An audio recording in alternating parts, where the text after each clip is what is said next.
Bonjour à tous, aujourd'hui on se retrouve pour un nouveau tutoriel sur du brute force de serveur FTP. Dans un premier temps, qu'est-ce que le brute force? Le brute force, ou la force brute en français, c'est en fait le fait d'essayer toutes les combinaisons pour casser un mot de passe. C'est-à-dire que je vais essayer toutes les combinaisons de 0 à 9, de A à Z, en minuscules et en majuscules, etc. Je vais essayer autant de combinaisons qu'il est possible d'en exister afin d'être sûr de trouver le bon mot de passe. Et d'une seconde partie, le FTP, File Transfer Protocol, on l'a déjà vu, un protocole de transfert de fichiers qui fonctionne en mode TCP sur le port 21. Et donc aujourd'hui, on va voir qu'il est très important de choisir un mot de passe complexe, et ce qu'on appelle fort, c'est-à-dire compliqué, pour ne pas se voir casser son mot de passe, du moins décrypté, par une technique de type brute force. Pour ce tutoriel, qui se réalisera sur un réseau local dont je suis l'unique propriétaire, comme d'habitude, on retrouvera, j'ai même pas envie de le dire, notre Kali Linux, voilà, je l'ai dit, et un serveur FTP qui a été configuré par un administrateur très peu consciencieux, on va le voir juste après. Bonjour à tous, je suis l'administrateur très peu consciencieux. Alors aujourd'hui on va mettre un serveur FTP sur un Windows 10, c'est le PC de mon bureau, j'en avais besoin pour récupérer 2-3 fichiers. Donc j'ai mis un FileZilla server, tout bêtement. Je vais me créer un utilisateur, bon on va s'appeler admin. Et puis en password, je vais mettre l'année de naissance de ma fille, hop. Et puis en directory, bah écoute, je vais mettre ces deux points et puis je me débrouillerai quand je serai connecté. Hop, je mets tous les droits. S'il y avait des enfants devant cet écran, ne reproduisez pas ça chez vous. Maintenant que le serveur FTP est en ligne, je vais pouvoir utiliser ma technique de brute force afin de récupérer le mot de passe de l'admin. Pour cela, j'ouvre un terminal, je me déplace dans un premier temps sur mon bureau et je vais utiliser un logiciel qui porte le nom de Crunch. Crunch, c'est un générateur de word list. On va voir tout de suite comment l'utiliser. Je fais un sudo crunch, je lui spécifie le nombre de caractères minimum que comporte mon mot de passe et le nombre de caractères maximum. Ici, on sait à peu près pour cette vidéo que le nom d'utilisateur est admin et que le mot de passe est une date de naissance. Donc je vais utiliser un mot de passe encodé sur 4 caractères. Et dans les caractères autorisés, je vais mettre tous les chiffres de 0 à 9. Et ensuite, j'utilise l'option O pour output, pour lui spécifier le fichier de sortie qui s'appellera processus.lst. Je clique sur Entrée et j'aurai un fichier de 10 000 lignes qui va être généré par Crunch. Ici, si je fais un ls, on voit que j'ai un processus.lst.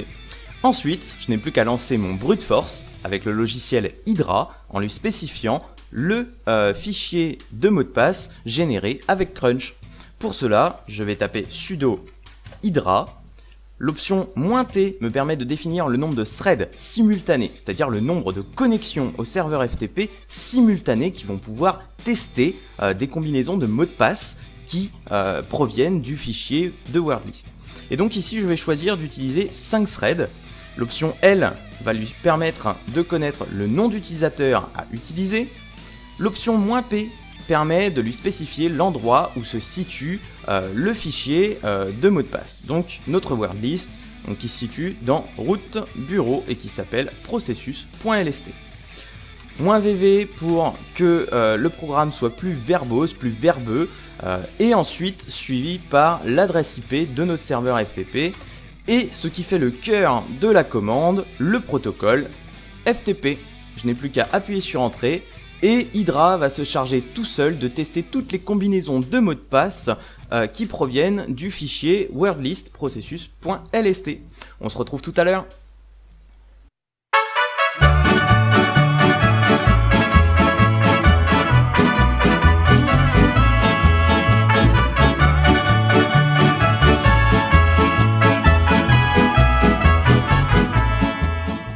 Et voilà, c'est terminé. Le bon mot de passe était donc 1997. C'était donc 1997, l'année de naissance de la fille de l'administrateur. Donc, si je fais un FTP sur 192.168.66.15, le nom d'utilisateur est admin, et si je mets en mot de passe 1997, je devrais pouvoir être logué. J'attends un peu. Et je suis logué. Et donc à partir de là, je vais pouvoir avoir accès à l'arborescence qu'a fourni l'administrateur à l'utilisateur admin. Si je fais un dir, je peux voir que j'ai accès à l'arborescence complète, donc à ces 2 points. C'est la seconde erreur qu'a fait l'administrateur, c'est qu'il ne m'a pas cloisonné dans le répertoire qu'il souhaitait avoir accès.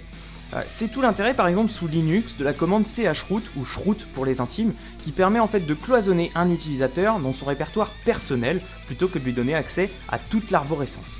Si vous regardez tout en haut de mon écran, vous pouvez voir l'heure qui défile. Donc le brute force a commencé à 9h34 et s'est terminé aux alentours de 13h. Ça m'a pris à peu près 3h30 pour casser un mot de passe de 4 caractères constitué uniquement de chiffres de 0 à 9. C'est tout l'intérêt d'utiliser des mots de passe complexes, puisque aucun mot de passe n'est invulnérable. Ce qui va changer d'un mot de passe à un autre, ce qui va faire la force de votre mot de passe, c'est sa complexité. C'est la durée que je vais utiliser pour pouvoir le casser. J'espère que cette vidéo vous aura plu. Si c'est le cas, n'hésitez pas à mettre un petit pouce bleu, à vous abonner à la chaîne. Et je vous dis à très vite pour de nouvelles vidéos.